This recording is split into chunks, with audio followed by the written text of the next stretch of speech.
Son las 8 de la mañana con 55 minutos y a esta hora tenemos al ingeniero José Antonio Camposano. Él es presidente de la Cámara Nacional de Acuacultura y presidente del directorio de la Corporación de Gremios Exportadores del Ecuador, Cordex. Ingeniero, buenos días, bienvenido a la mesa de Se Amaneció. ¿Cómo ha afectado al Ecuador o cuál ha sido el impacto del conflicto entre Rusia y Ucrania? Es algo que lo vemos bastante lejano, pero tenemos relaciones comerciales importantes con ese país, sobre todo con Rusia. Muchísimas gracias por su pregunta. Muy buenos días y buenos días a quienes nos escuchan a través de la señal de WQ. Bueno, primero, que la ciudadanía tenga clara la cifra, ¿no? Para el Ecuador, la exportación con Rusia significa una venta de más de $1.000 millones anuales. De esos $1.000 millones, el 70%, es decir, $700 millones, corresponden al sector bananero, el 15% al sector camaronero con $142 millones, el 9% al sector florícola con $95 millones, y de ahí tenemos tanto la pesca en diferentes especies, ¿no?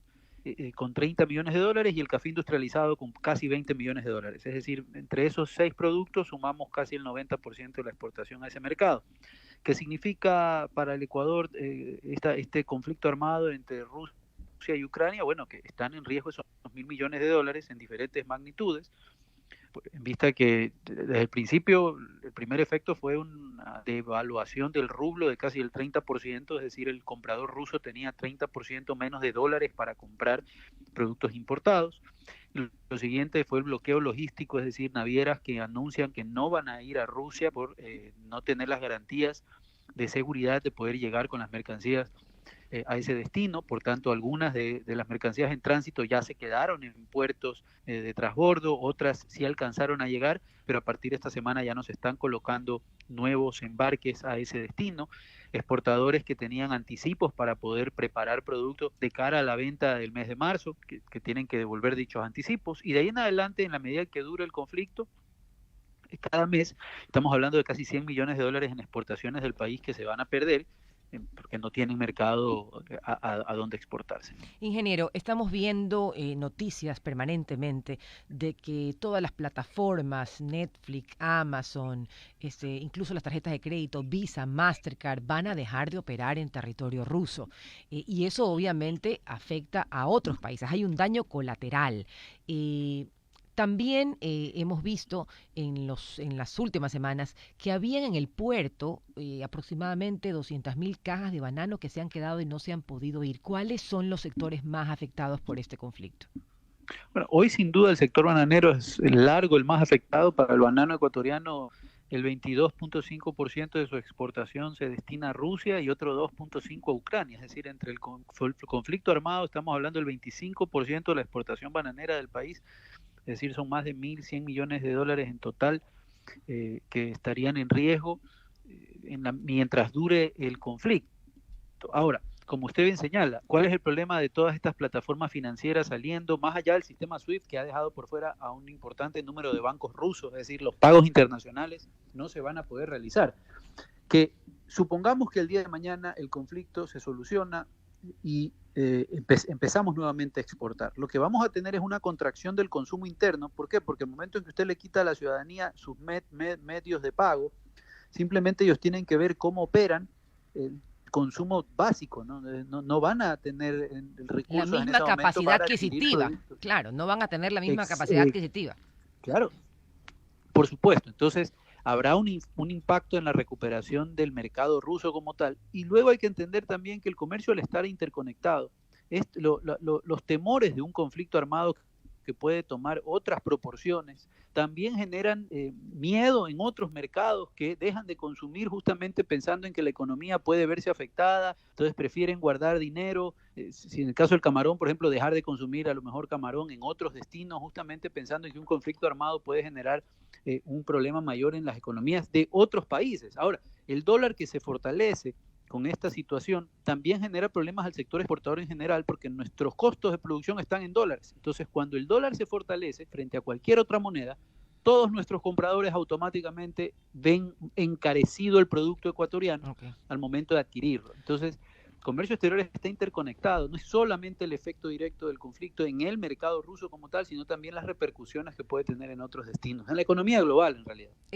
Cuando hablamos de bloqueo, Estados Unidos ha bloqueado a Cuba y eso implica que cualquier país que haga negocios con Cuba también va a ser sancionado por Estados Unidos. ¿Qué tan complicado es que el Ecuador tome una postura en estos momentos respecto al conflicto entre Rusia y Ucrania? ¿Puede también verse afectado en el momento de reanudar negociaciones, sobre todo con Rusia? Bueno, lo primero es que sí, ha habido ya una reacción, digamos que diplomática respecto a algo que el mundo entero está rechazando, ¿no? Los negocios son una cosa, pero lo cierto es que el mundo entero ha rechazado la incursión militar en un país soberano, indistintamente de las razones, etcétera, etcétera. Entonces, dejando ya eso aclarado y que el Ecuador ya expresó su rechazo respecto de aquello, el Ecuador, nuestro país estaba en un proceso de negociación con autoridades rusas justamente para activar, para autorizar nuevas empresas exportadoras camaroneras, por ejemplo, para exportar ese mercado. Entonces, ese lucro cesante, es decir, esa posibilidad de exportación ya se cerró por lo menos en los próximos meses hasta que se retomen los diálogos. Y lo segundo es clave. En las próximas horas nosotros vamos como Cordex a analizar la implicación legal de mantener negocios con Rusia. Por ejemplo, una empresa que ha exportado y que está en un proceso de cobranza de esa cartera va a ser afectada, va a ser sancionada porque está cobrando una cartera de un producto exportado previo a que No estallara este debería. problema. Entonces vamos a revisar eso porque sin duda que va a tener ramificaciones legales esta situación de bloqueos a los países que están haciendo negocios con Rusia en este momento. Son las 9 de la mañana con 2 minutos. Estamos con el ingeniero José Antonio Campuzano. Él es el presidente de la Cámara Nacional de Acuacultura y presidente del directorio de la Corporación de Gremios Exportadores del Ecuador. Ingeniero Campuzano, buenos días. Guillermo Hidalgo lo saluda. ¿Cuál es la opción? ¿Qué se va a hacer? Así de sencillo. Han pensado ya qué van a hacer con esos 190 millones. Primero esperemos que esto no dure para siempre, obviamente, ¿no? Pero ahí va a quedar camarón rezagado que no hay a quien vendérselo. ¿Qué van a hacer con él? Pero hay varias posturas dependiendo de la cadena productiva. Hace días atrás, pocas horas atrás realmente, uno de los gremios camaroneros, en este caso Acorbanec, ya mencionaba la posibilidad de intervenir la comercialización de banano a fin de evitar que esta situación tenga un efecto dominó en otros mercados, es decir, que el exceso de producto a otros destinos haga derrumbar el precio del banano internacionalmente. Esa es una postura. En el caso del sector camaronero, nuestra historia está marcada por la menor intervención estatal posible, es decir, en este caso son 5 o 6 millones de libras mensuales más o menos que se le exportaba a Rusia, estamos hablando de 12, 13 millones de dólares. Esas libras tendrán que redistribuirse en otros destinos, tendremos que presionar acelerador en otros destinos donde tendremos que acceder a mayor cuota de mercado, etcétera, etcétera, etcétera. Pero por el lado de la Cámara de Acuacultura como tal, nosotros estamos totalmente cerrados a cualquier tipo de intervencionismo que pretenda de alguna manera evitar que ciertos flujos del comercio no vayan a afectar otros destinos. Hemos tenido inconvenientes con mercados y por nuestra cuenta hemos tenido que buscar la forma de redistribuir, contraer la industria si fuera así, si hubiera la necesidad de contraerla para evitar que los mercados colapsen, ¿no? Eso por un lado. Ahora, por otro lado, que el Estado puede participar, por supuesto. En el mundo entero existen mecanismos de compensación cuando los mercados se contraen o tienen un derrumbe súbito, como se está sucediendo ahora con Rusia. El mecanismo se llama el drawback, está incluido dentro de la Organización Mundial del Comercio. Perú lo tiene y lo aplica constantemente. En el Ecuador está en el papel, no se lo ha aplicado. Creemos que es un mecanismo adecuado coyuntural, porque al final, indistintamente de este problema o la pandemia o los problemas logísticos o los problemas financieros, el sector exportador siempre va a estar expuesto a esta situación. Lo que tenemos que hacer es trabajar todos los días en que la competitividad de las exportaciones se mantenga. ¿Qué significa eso?